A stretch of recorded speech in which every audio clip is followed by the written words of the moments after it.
Hey guys, welcome back to the show. Today is August 20th, 2019. Still in my normal studio, not the new studio. No fancy shirt, no fancy suit today. But we're back with the news, and as always, we're sponsored by camerastore.com. And today is going to be another summer edition. There's quite a bit of news going through. Today we have my Hp5 coming with us into the news. And we're going to start with Vandy Cameras coming out, releasing a new 6x17 camera. They had a version 1, this is version 2. And if you don't know, Vandy Cameras make technical, kind of sort of technical, I would say, cameras. And it's a 6x17 with shift. And if I'm not mistaken, he also adds a bit of tilt. So if you want something that looks very, works and looks very modern, a 6x17 camera made by Vandy might be an option for you. So you can check the link below if you want to contact him. I know a couple of people that own his cameras and are very happy. And I'm one of them that wants to own one, but still hasn't, pulled the plug on that. So then we have news coming from New 55, and a lot of people are asking me about New 55. Is it gone? Is it not? Famous Format took over. New 55 is buying the assets as we speak, but Famous Format, New 55, same thing at the moment.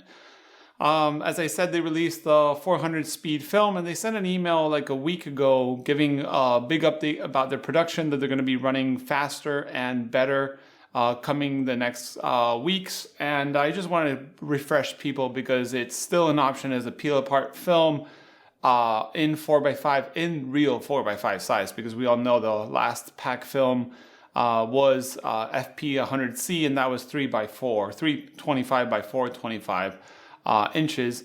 So this is the only remaining 4x5 Polaroid-ish film. Then we have a new update from Bonet Reels. I've mentioned them before. They're 3D printed reels for Patterson tanks to do 4x5 and 4x5, 5x7. And now he included 9x12 centimeters, which is basically the same back or holder as 4x5, but it's a little slimmer on the inside. So it's 9x12. It's a European size. And 3.25 by 4.25, so kind of a 6x9-ish reel that works on the Patterson 2 reel tanks or Patterson 2. So this is good news. He's coming out with everything in his store. He has a little processor that's very basic with you can adjust the rotating of the engine, all 3D printed and such, but it looks like everyone's very happy with that. So Bounet has a new 2 reels in his store. Then Kodak announced that they're going to be offering, and are already offering, Kodak factory tours. So you can purchase for $300 at the moment space in their tour, and they're going to show you about all the film processing and the film emulsion, emulsion and all this, and canister loading and all this. Of course, the things that are in the dark you won't see, but the things that you can see you will. And it's going to be done by the proper people operating the machine. So I'm sure there's someone that manages the tour, but you will be speaking to the operator of such machines, which I think is super cool. They're going to be starting in September, I think, all the way to December. I hope this is an ongoing thing and I can get to visit Kodak at some point in my life, because I would love to. But for those who can and can afford it, I think it's a really cool experience to see. Then we have an SP8x10 tray developing device update, and they're once again changed the design, minor updates, feet and such. It's all went on an email, so if you want to subscribe to his email listing, I'll leave the link to his website. But he says that he should be delivering the trays, the pre-order trays for September, early September. So that's like in a month from now, just a couple weeks basically, and that's good news.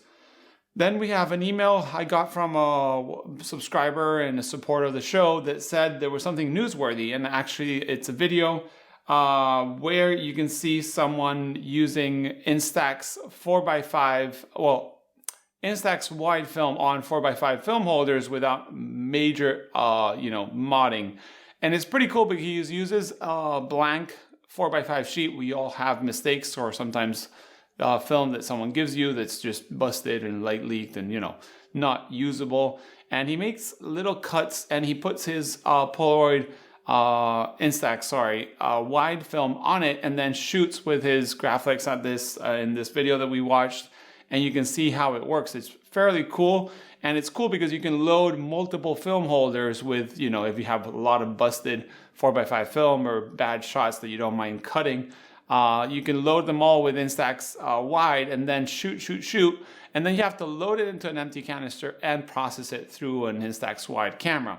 This is not new in the reloading into an Instax camera, but it is pretty cool how to load them and hold them into a normal film holder, because I've seen devices that did stuff like that, but you know, they were like taped and stuff. This is pretty cool because it's easy to load, easy to hold, and it looks pretty good. So I thank you for the person that sent me this, Stuart, and yeah, that's pretty fun to see.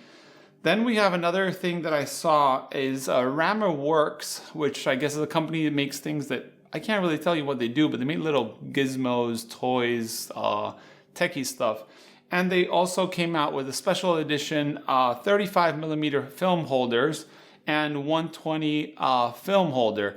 They're made of like milled aluminum, which is really cool. They look way over engineered.